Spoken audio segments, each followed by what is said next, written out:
We begin our look at sports in the octagon. Fighting is in our DNA here at BronxNet. What are you looking at? Gotcha. The UFC 244 main event on Saturday night at the world's most famous arena will showcase two of the most rugged fighters on the roster. These two guys are also two of the most popular. Jorge Masvidal and Nate Diaz will step to each other for a welterweight fight with the newly minted mythical BMF title. Look it up. You'll thank me later, Rena. You have to love Google, I'll tell you. On the line in the night's main event, the 34-year-old Diaz returned to action in August after a nearly 3-year hiatus a few months ago, defeating Anthony Pettis in an unanimous decision at UFC 241. In his most recent fight, Masvidal, also 34, recorded a knockout in 5 seconds, a UFC record for fastest KO. Plenty of lead-up media events this week. Our BronxNet cameras previewed it all. Here's more. If he survives what I got to give him, hats off to him. You know, but there's a dog here. When this dog gets tired, it's only going to keep biting me. I'm not going to take a step back from nobody. There's not a fight you can put up where me getting hit or me getting tired, I'm backing away or shying away from a fight. I'm a dog. Once that cage is locked, I only know one thing, one speed. I figure if anyone would paying close enough attention, the best fight that you can imagine would probably be me and him.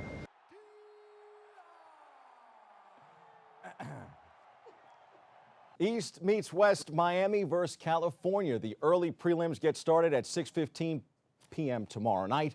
The main card starts at 10 p.m. on pay-per-view, but if you can't make it to the Garden, you can buy it. We'll have a full recap on Monday morning's show. The national sports story of the week comes courtesy of our nation's capital. And no, it's not the president making headlines for throwing out a first pitch or even something else, but rather D.C.'s baseball team winning it all. The Washington Nationals, yes, the Nationals, for the first time in history, are World Series champions. The Nats topped the Houston Astros Wednesday night 6-2 in an epic Game 7. Washington became the first team in World Series history to win all 4 road games en route to winning it all. Ace Steven Strasburg is your World Series MVP. More on the Nats' most improbable season in the C list. Stay tuned.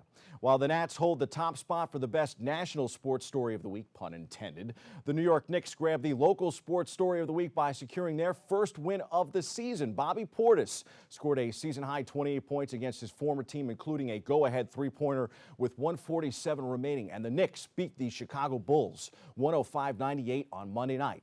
Roll the videotape. It was fun, man. I put a lot of work in each and every summer, each and every day, to be the best basketball player, best teammate I can, and to hear the crowd, say my name, that was a crazy moment for me.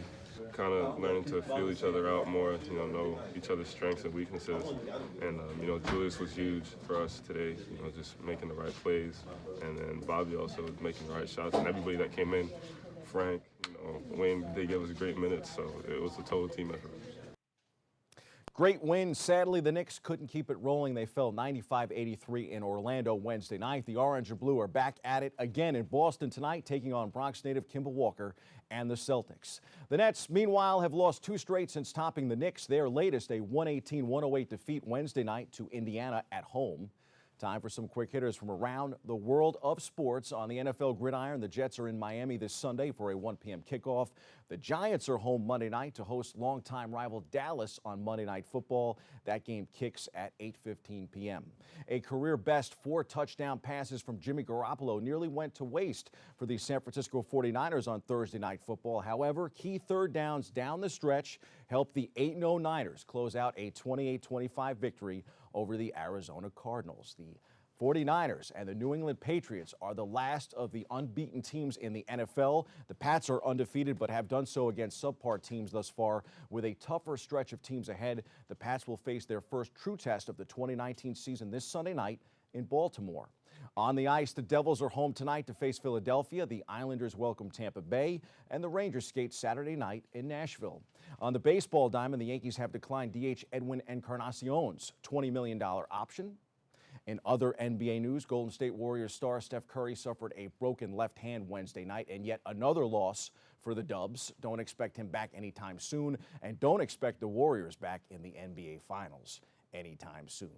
Best Halloween costume from the pro ranks yesterday, Rena. I'm taking LA Clipper star Paul George. Paul was the Night King from the Game of Thrones. Good stuff.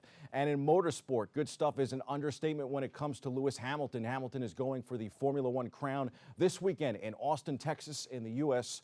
Grand Prix. Expect Hamilton to do it again this Sunday. Number 6 is on the line. He would become only the second six-time F1 world champ. Those are the headlines. We hit the C-list for another champion and an ode to sports miracles.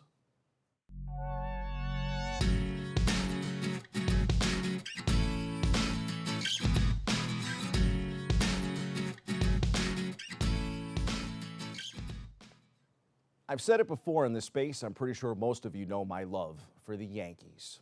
I've done a good job in my professional career of putting that passion to the side for the sake of the job.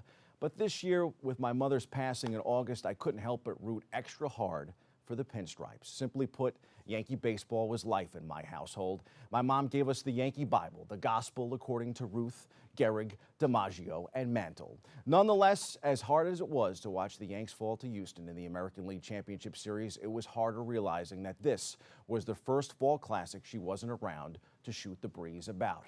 I told myself I wouldn't watch. After all, the Yankees weren't in it. What kind of World Series doesn't have the Bronx Bombers in it? But then I said to myself, Mom loved baseball so much, I'll take a peek. I'll root for the Nationals. Mom always loved underdogs, even if the Yanks rarely are one. I believe she would have rooted for the Nationals, although she was an American League fan. But there was just something about the Nats this year. They are a miracle. They are fate.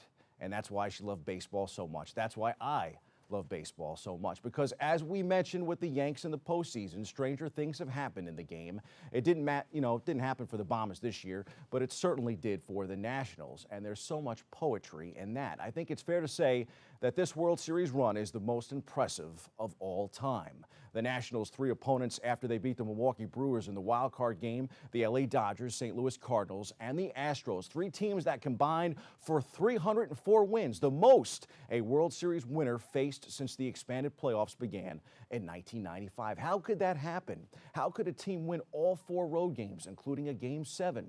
Anthony Rendon got it started with a solo shot. 21-year-old, yes, 21, Juan Soto walked, and 36-year-old Howie Kendrick hit the 7th-inning home run heard round the world. Didn't matter that Zach Greinke was dealing for the Astros. My friends, it was meant to be, as Bryce Harper himself accidentally predicted in his offseason press conference after signing with rival Philadelphia. Imagine that, highest paid player in the game walking away from the eventual World Series champs who won it without him. Sounds like something out of a movie script, not something you would believe. Kendrick hit .344 on the season. He hit the series-winning grand slam against the Dodgers and won MVP honors in the NLCS. And now he's a World Series hero for life.